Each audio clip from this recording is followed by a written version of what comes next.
Some people start off a little too hot and then they realize, oh my gosh, they hit a wall. When we're retired and no longer are we feeding the beast, we're not putting that money in, and we go a little too fast, burn a little bit too much, it causes us to unfortunately make really bad decisions.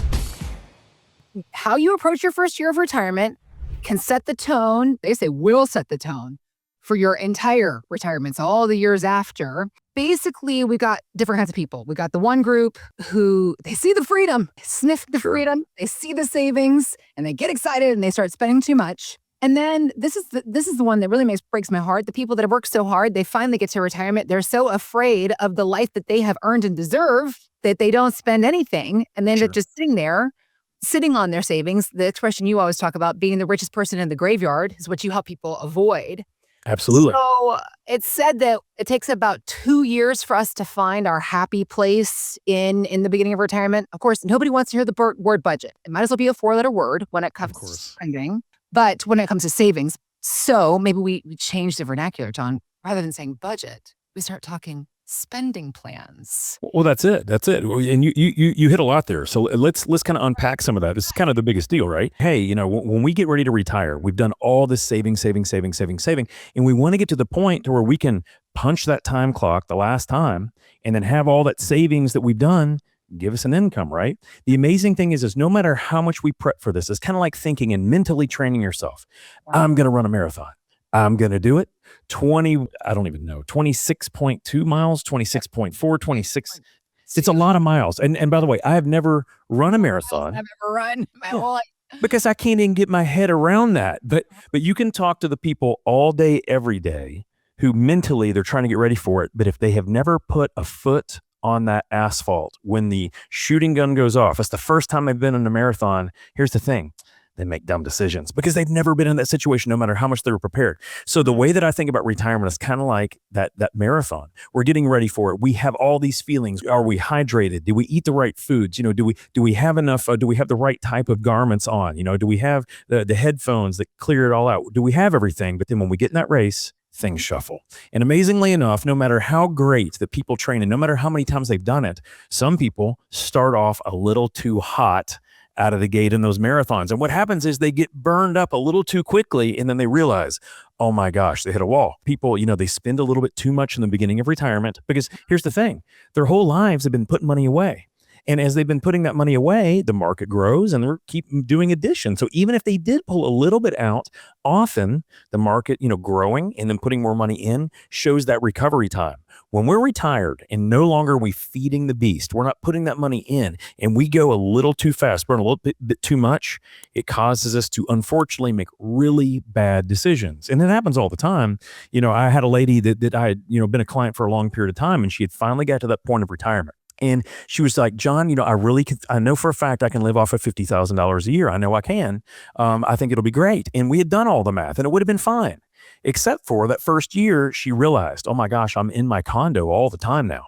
I can't tolerate this kitchen the way it is. I don't want to be in here. I need to redo this. And so even though we had prepared for that $50,000 of income, she decided she needed about a $29,000 kitchen remodel. Well, that would have been fine too had we prepared for that. But unfortunately, she got involved. She got a contract. She got a contractor in, and that $29,000 kitchen remodel ended up costing her almost $51,000. Renovations, you better double your budget. Exactly. And the thing of it is did she have to do that kitchen remodel? No. But it's something that she wanted to do. The problem was in the first year of retirement, we doubled the amount of money that we thought we were going to suck out. And unfortunately, unless we had done some changing, it could have exhausted her money in the back end. If she lived to be, 85 or 86 or 87 or longer, it could have been a problem had we made some changes. So that's an example of starting out too hot, right? We just went a little too fast, and then we have to course correct. Now, the other side, though, is equally as devastating for a different reason, because this is what basically happened to my parents. They saved and saved and saved and saved, and they got to the point to where they were worried if they were going to make it. But then my dad had a stroke, and my mom had to start pulling out a lot of money to do in-home care for him because she couldn't take care of him all by herself. And then pulling that money out, she was paralyzed on utilizing any of the retirement money for things that would have been enjoyable. She basically only spent the money on the things that would have, that took care of my father. And then when he passed away, she has still maintained that idea. She was so freaked out that they weren't going to have any money. She basically is just growing this wealth, growing this wealth, growing this wealth, and not utilizing it. She's not traveling. And that's the other side of it, right? So the two things that can happen if we don't have the right type of spending plan is that we either spend too much and then we could actually run out of money, or we spend so little that our bank accounts just keep growing, but we're not enjoying the quality of life that we could, or doing the giving, or the charitable inclinations, or all that. And both of those, believe it or not, are problems because they create inefficiencies. We're either spent too much money and we could potentially run out. That's terrible. Or number two, we're not utilizing the money and it could really be used by people maybe even we love or good people that we care about, and we're not giving it to them and we're not utilizing either. It basically makes those assets kind of like dead assets. So both of those are real issues that we actually need to think about. And this is why a spending plan is so important.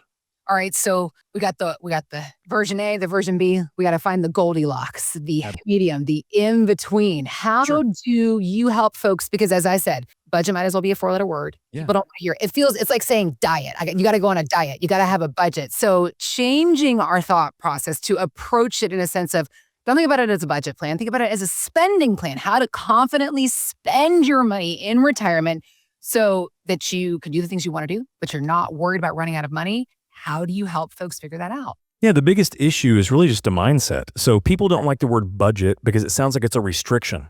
It sounds terrible. It sounds like that's not good. Why do I want to have a whole bunch of restrictions? And so most of us, me included, when I hear, here's blah, blah, blah, and here's the budget, my eyes just kind of glaze over. I'm just not paying attention. I'm like, that doesn't sound like fun. So spending plan is different. It's not like, hey, let's just pull 4% out. When we're developing a spending plan for our clients, we really want to know the floor. What is the amount that we have to come in so that the bills get paid? The electricity gets done. We know that we can set aside those 2 weeks a year when we may go travel to see the grandkids for Christmas or whatever. All that's as far as like the normal plan. But then we kind of want the ceiling. All right, so $50,000 a year is the minimum. What could we go up to? 90,000? Yeah, absolutely. So we know now we have a different spending type plan. We know the ranges that we can do this. And Heather, it's different. Instead of restriction, it's permission. It is 100% permission. If the math works, my team will assure you that, hey, we're going to check this. We're going to constantly monitor it. We're going to tweak it. But as long as you stay within that range, you're going to be good. You have permission to spend that money in that year any way you see fit. Now, there's pros and cons to anything. And if all of a sudden the first 2 years, you spend not 50,000, you spend 90,000 for the first 2 years, number one, congratulations. I love it that you do that. That's front loading retirement, doing all those things, clicking off the bucket, checking the bucket list things, because you are typically the youngest and the healthiest and the more vivacious in the beginning of retirement. That's when we want to check those boxes off. But if we do that and we spend 90,000 the first 2 years, guess what's going to happen? There will be a phase a couple of years down the road where we can't spend 90,000. Maybe we need to go down to 78,000 or 77,000, whatever it is. But this is the point of a spending plan. It is really having nothing to do with restrictions. It's based on, oh, absolutely, you can spend an extra 50 grand this year if you want, but we can't do that forever.